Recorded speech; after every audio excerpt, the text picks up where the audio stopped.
Back in the mid-2000s, Toyota was making a lot of cool things that were kind of hidden to most people. They made the V6 in the RAV4, the XRS models in the Matrix and the Corolla, and the V8 in the 4Runner. And interestingly enough, these V8 4Runners are so desirable that some of them are going for $20,000 and even more than that. Why?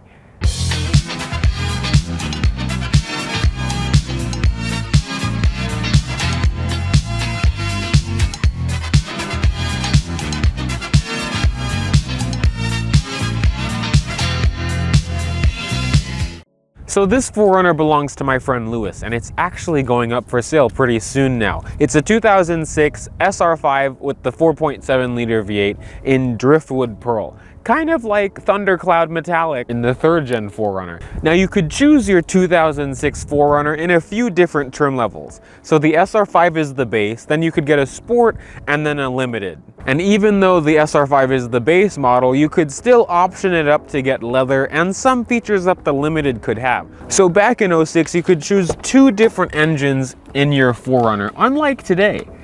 First, you could get a 4-liter V6, also known as the 1G RFE, which Toyota still uses in the current Gen 4Runner today. But then we have this. This is what makes these so expensive. This is the 2UZ FE. It's a 4.7-liter dual overhead cam V8. It's the same block, interestingly enough, as the Lexus GS 430. Why I know that, I don't know, but that's just an interesting factoid for you nerds. I have a lot of those. But this engine makes 260 horsepower and 306 pound-feet of torque. It goes through a 5-speed automatic and in the V8 4Runners full-time 4-wheel drive. You can get some V8 4Runners with 2-wheel drive, but I never understood the concept of a 2-wheel drive 4Runner. But not every 4Runner V8 will have this 260 horsepower. The earlier models had about 235 because those don't have VVTi. But Toyota's been using the 4.7 since 2000 with the 100 series Land Cruiser. And one comparison between the V6 and the V8 in the 4Runners is that the V6 has a timing chain while this has a timing belt. So there were also a few different suspension systems that you could get on a V8 4Runner or any 4th generation 4Runner. This one has X-Reus. It's also a hydraulic system, but it's more on-road oriented because it uses the hydraulic fluid on each side, well, each corner, to limit body roll. So it should make it a little bit more comfortable on-road. And then there's also height control, which is air suspension in the back. It's only available on the V8 Limited 4Runner, and it helps when you're towing or you just have a lot of stuff in the back of your 4Runner. Of course, just like any other SUV, you could pop it open like this. The shocks are really strong on this. It has a soft closed trunk, if you actually notice. That's cool, but you can drop the rear window. That's something that 4Runners have had since the beginning. So you can either hold the button on the key fob, twist the lock on the tailgate itself, or push and hold the button on the inside. But for video purposes, you can do this. And then it drops all the way. You can't raise it from the key fob, it only drops it. So the only way to close it is to turn the key to the right, and then it'll just close. And something interesting about the spoilers about these 4Runners that people don't really think about, they're actually functional and not for downforce. They actually keep the rear window clean. The air, you know, kind of slips through. It keeps the rear window clean and also prevents exhaust fumes from getting inside with the window open. And it looks better. There's a lot of space back here, and there's a few things that I want to mention inside of this. First, there's a parcel shelf that folds up so you could kind of organize things or, you know, have things on top, things on the bottom. You might notice that there's these little cubbies here that, you know, cars with 3rd rows would normally have. This one doesn't have a 3rd row, but you could, interestingly enough, option a 3rd row in your 4Runner. It's not worth it because it's small. I'd rather just get a Sequoia or a Land Cruiser, but you know, those are more expensive SUVs. Behind the 2nd row of seats, you have 43 cubic feet of volume, and what's nice, because this is a boxy SUV, is that you can actually use all of the real estate in the trunk of this. And then when you fold the 2nd row seats down, you get up to 75 cubic feet of volume. So it really is, some people say, van-like. The spare tire is underneath this 4Runner, and in terms of towing, The 4Runner V8 can tow up to 7,000 pounds because these have a transmission cooler from the factory and a Class 2 hitch with a 7-pin harness. Now into the second row. I like that you have these grab handles. I'm not that short, but it just makes it easier to get in here, especially if you don't have running boards, because if this was my 4Runner, that's the first thing that would come off. Headroom is really good because this is a boxy SUV. That's why I like boxy SUVs.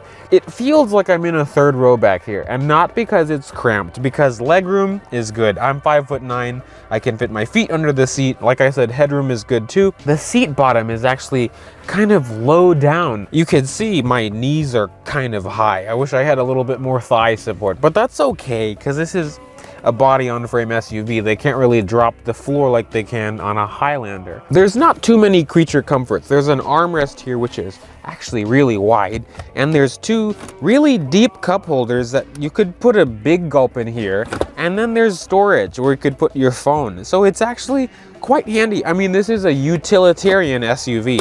That's why people like these 4Runners. Another thing that's utilitarian is that there's a little clip here that you could put a trash bag. You can hang a trash bag from the back seat of your 4Runner, but there's no third zone for the climate, but you do have air vents. So my dad had a 4Runner. He had a 4th gen 4Runner. He's also had a 3rd gen, but this is a 4th gen video. When I was in his was an 05, and I believe the seats were a little bit different. Those seats were not that comfortable. These are better. They're cloth because this is an SR5, but it's an 8-way power driver's seat and a 4-way power passenger seat. And the driver's seat has lumbar. The steering wheel is the same steering wheel that you'll find on any other mid-2000s Toyota, like the Camry, Sienna, Land Cruiser, literally everything. On this one, the headlights are not automatic, but you could get a limited and get automatic headlights. The wipers are not automatic on any 4Runner. Now looking at the gauges, I've always liked the gauges on the 4th gen. They're very big and easy to read. There's no digital anything on this, and I actually like that a lot more.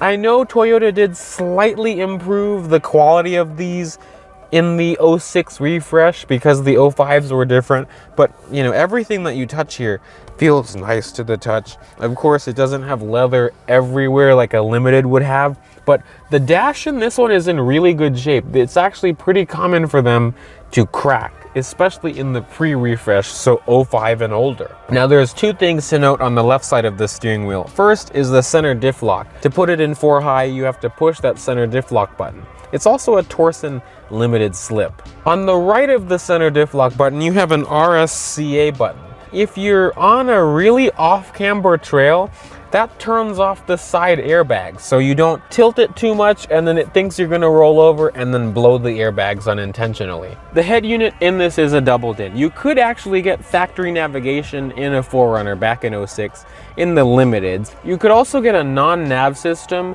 with the JBL audio system, which sounds good, but the stock system still is a good sounding unit. Under that, you actually get a trip computer. That's something that I like. You also have a clock and a few other things in there too. I've always been confused by the array of buttons in here. This is the only problem that I've had with a 4th gen interior. There's just seems to be too many buttons. Instead of like a knob that you twist for more fan speed, you have to push, you know, low, a little higher, high, off. Once you're used to it, it's not bad. The style of it is cool, but I'd rather have rotating knobs than buttons. In terms of storage, there's a lot in here. There's a little pocket here. There's 2 big cup holders in the front that you can actually change the size of them to fit different size drinks. There's also a little cubby next to the shifter, and then the center console. This is something interesting. You can actually flip it up and put your phone here, even though it would slide around, but the center console is pretty big too. I was driving this and the sun was in my eyes, and there's actually 2 visors. So you could have this and it passes the visor test for your information, Jacob and Yuri, but you could have the visor on the side, so blocks the sun here. And then there's a little visor in front of you that blocks the sun for your eyes. That's really good thinking, Toyota. I wish more cars did that. And of course, like you could see, there's a sunroof, sunglasses holder, and then nothing fancy about the mirror. Speaking about mirrors, something else that's really cool, because this is an SR5 and it doesn't have extra speakers in the back, in both rear speakers of your 4Runner, only in the SR5 and sometimes the Sport, you have two little mirrors that help you see your blind spots because they stick out of the rear window. Those are really nice and really helpful, and I don't think any other car does that. So as we get started, that's something that people don't know about these. That many people, you can just flick the key and then it starts it. Something nice, you can quickly get into it. But I'm gonna fall in love with this just like when I drove that 100 series Land Cruiser last year or about a year and a half ago, because every time I drive a V8 Toyota SUV, it's so nice. Lewis, I forgot your visor.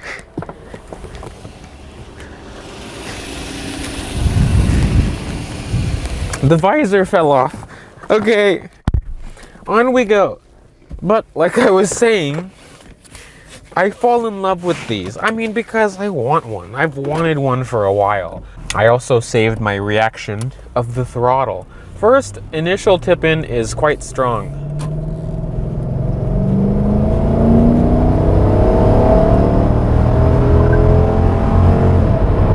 Strong.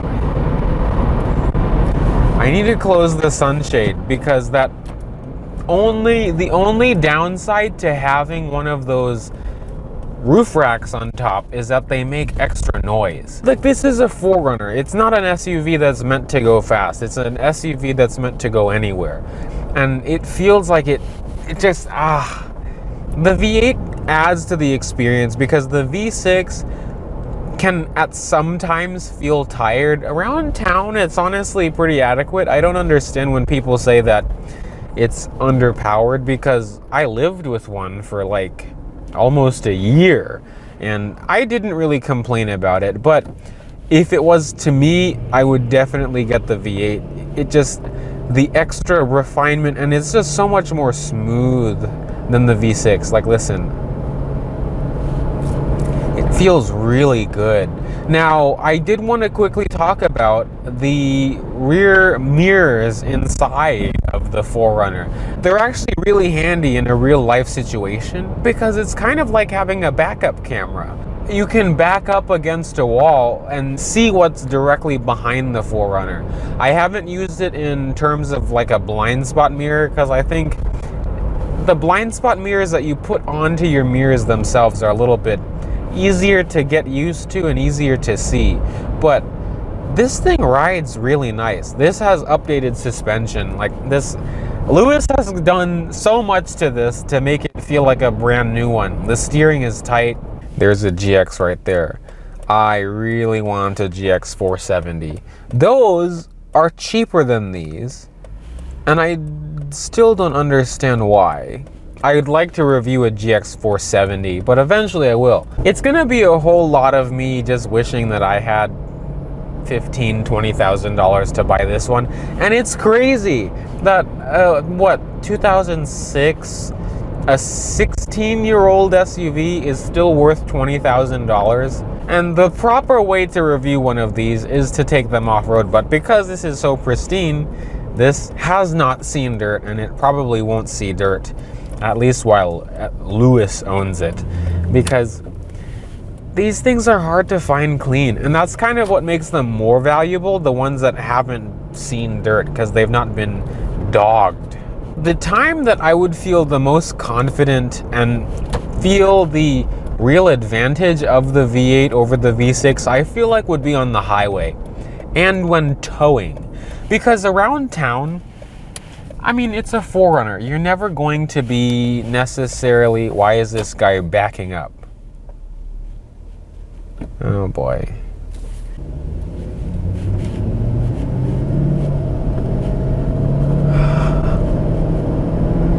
The sound of this too. I love the sound of the 2UZ. I mean, any UZ engine sounds good, but it's interesting. I have the GS 430 that has the 4.3 liter 3UZ, and that's a very refined, smooth engine because, of course, Lexus. but this is a kind of a complete different animal. This just has a lot of good torque and 7,000 pounds of towing. I don't know if I would actually tow 7,000 pounds with this, not because I don't think it would pull it, mostly because this is a small SUV to be pulling something close to 10,000 pounds. But we all know the reason why people get these. It's because of their off-road driving dynamics. Wow. This one doesn't handle that bad. And I'm pretty sure the X-Rius was updated or refreshed in this one. The body roll is not as bad as I'd think it would be for something like this. Something that I do have not issue with is the mirrors are like big. I like big mirrors, but they kind of take up space. I feel like I could run someone over because I don't see them in the mirror. And there we have it. This is my first experience with a V8 4th Gen 4Runner. And unfortunately, and kind of fortunately, I want one. Unfortunately, these are so expensive that I can't afford one now. And I feel like they're only gonna get more expensive as time goes by. Just like the Land Cruisers, they're over $20,000. And I see why. Some people say these are less reliable just because you have a timing belt and not a chain, but any car needs the same amount of maintenance, and it's a Toyota. These are bulletproof engines. It's rarely gonna give you any serious problems. And these things are just monsters off-road. It's crazy. I really wanted a 4th gen, and I still can't get one. I know I keep complaining about it, but it's just, you know? Thanks to Lewis for letting me film his 4Runner, and thank you for watching and supporting the channel. Thank you for being weird and looking at my last Camry video. That happened to just randomly blow up, and I hope it continues to, because there's a lot more of you that are watching me, which is cool. But I'll see you in the next video. Bye, peeps.